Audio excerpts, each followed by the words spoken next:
9h04, a gente vai conversar ao vivo agora com o governador do Espírito Santo, Renato Casagrande, sobre essas tentativas todas legislativas de reduzir preço de combustíveis, energia elétrica. Governador, bom dia, obrigado pela atenção com a CNN mais uma vez.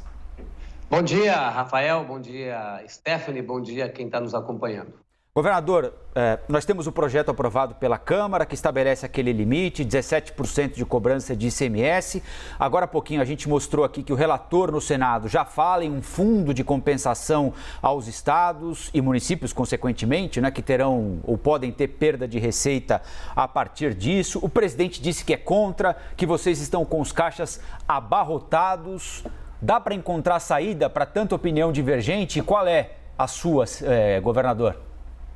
Se tiver bom senso, Rafael, dá sim, lógico que dá. O que é fundamental que as pessoas que estão nos acompanhando entendam que, por exemplo, nós já estamos aqui no Espírito Santo com o preço dos combustíveis congelado para arrecadação de ICMS desde setembro de 2021. O próprio governo federal já isentou o PIS/COFINS de combustíveis e você não teve uma alteração efetiva considerável nos preços dos combustíveis, né? Falando de combustível em especial, mas podemos falar também de outros setores, que o projeto inclui outros setores, mas nos combustíveis, o que determina o preço dos combustíveis é a paridade internacional do petróleo, a política adotada pelo governo federal, que o governo federal pode continuar com ela, tá certo? Mas desde que haja um fundo de compensação mesmo. Então, assim, também não tem problema se houver, se o Congresso quiser, se o governo quiser reduzir o ICMS, desde que haja compensação. Eu vou dizer para você o seguinte, ó,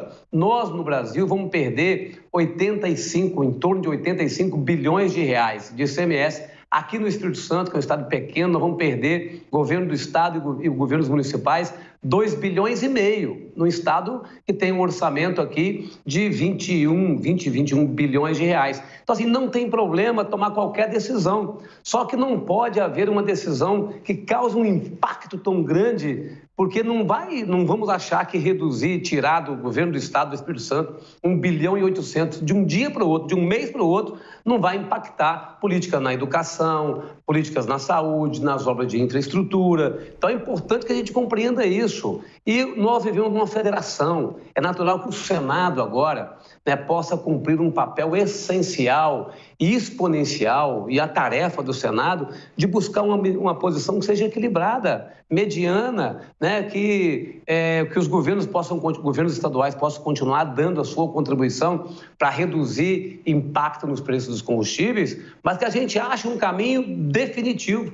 O que a Câmara aprovou não é uma ilusão, tá certo? Assim, reduzir ICMS sem mudar, de fato, a política de preço, ou sem ter um fundo de compensação que compense a política de preço de paridade internacional, é uma ilusão, porque vai reduzir num mês, no outro mês, de novo, com a crise internacional, com a paridade internacional, com o valor do dólar. De novo, isso vai provocar um aumento dos preços dos combustíveis e o cidadão não vai sentir essa redução, enquanto nós, governos estaduais e municipais, vamos estar, de fato, numa situação de muita dificuldade para poder adaptar as nossas despesas a essa realidade nova, né, que, se for aprovada do jeito que está, criará uma desorganização dos estados e dos municípios. Eu queria só pedir para o governador repetir, Stephanie, um dado importante. O senhor disse, se eu não perdi, que se as coisas ficarem como a Câmara aprovou, o Espírito Santo, por exemplo, perde 10% do orçamento, é isso? Perde 10% do orçamento, exatamente isso. Nós perdemos no governo do estado 1,8 bilhão por ano e os municípios perdem 700 milhões de reais por ano. Então a gente perde aqui mais de 10% do orçamento do estado do Espírito Santo.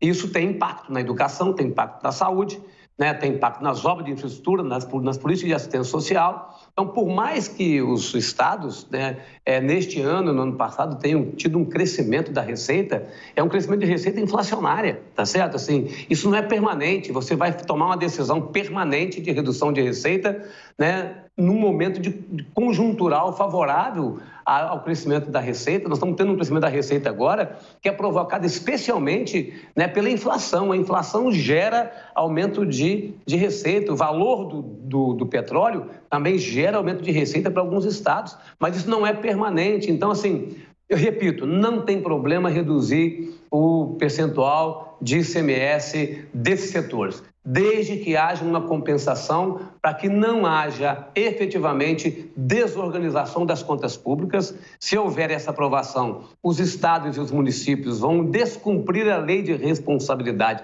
fiscal, pode ter certeza disso, porque o impacto é muito grande. Então, assim, quer caminhar nessa direção, não tem problema, vamos ter que compensar. Mas eu vejo completamente possibilidades de outras medidas. O fundo de estabilização, o fundo de compensação, que pode vir de resultado da Petrobras e de outras fontes de recursos, permitirá que o governo mantenha efetivamente a política de paridade internacional, mas, ao mesmo tempo, que possa não repassar no mesmo percentual para o consumidor. O consumidor tem que ser protegido. Uma política um fundo de compensação pode e vai proteger o consumidor que depende do combustível todos os dias.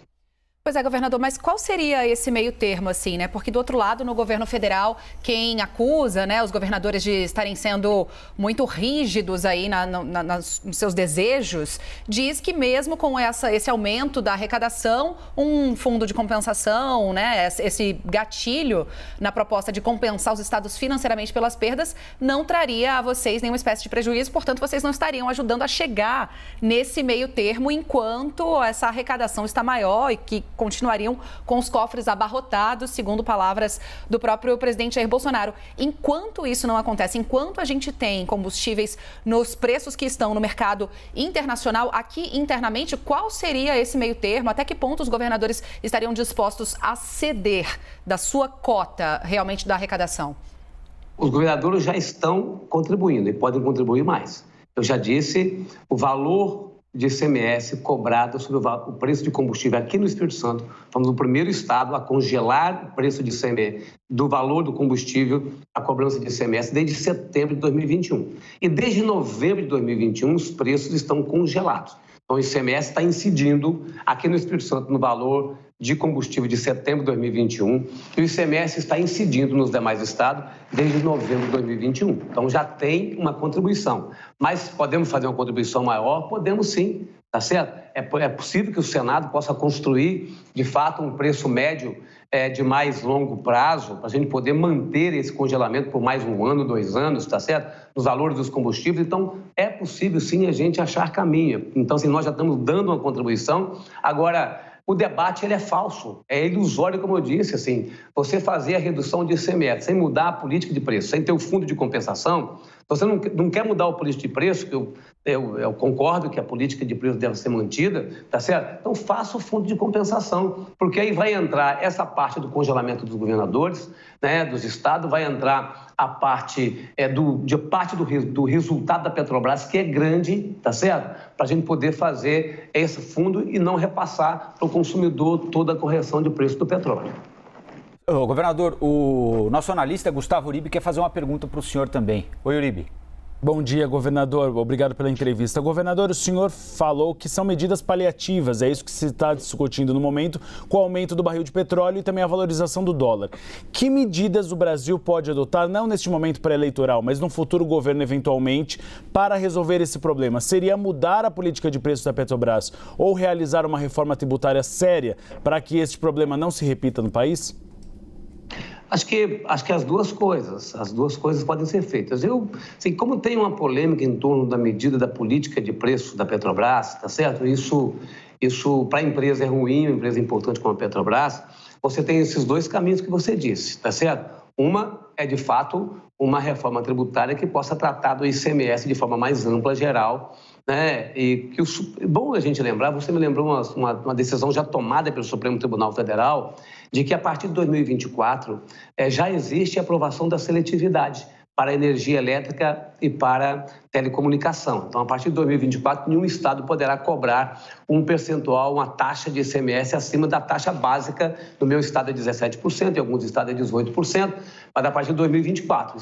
A decisão tomada pelo Supremo foi uma decisão modulada para dar tempo da gente fazer essa adaptação. Então, assim, uma reforma tributária efetiva pode ajudar a controlar preços, tá certo? Porque você pode ter compensações de ICMS. Se você perde num local, você ganha em outro, para não ter perda de receita dos estados e dos municípios. E o que é mais importante neste momento, porque a saída mais mais apropriada, mais adequada para esse momento é o fundo de compensação. Esse fundo de compensação pode ter parte de receita dos estados e pode ter parte da receita da União e parte do resultado da Petrobras, que é um resultado expressivo nesses últimos meses. Então, essa é uma decisão efetiva que não entra na polêmica da mudança de paridade do preço internacional, protege a empresa, mas ao mesmo tempo protege o cidadão, o consumidor que precisa dessa proteção. Governador, vamos ampliar ainda mais a nossa mesa redonda aqui, agora chamar a Basília Rodrigues, direto lá de Brasília, que tem também uma pergunta para fazer para o senhor.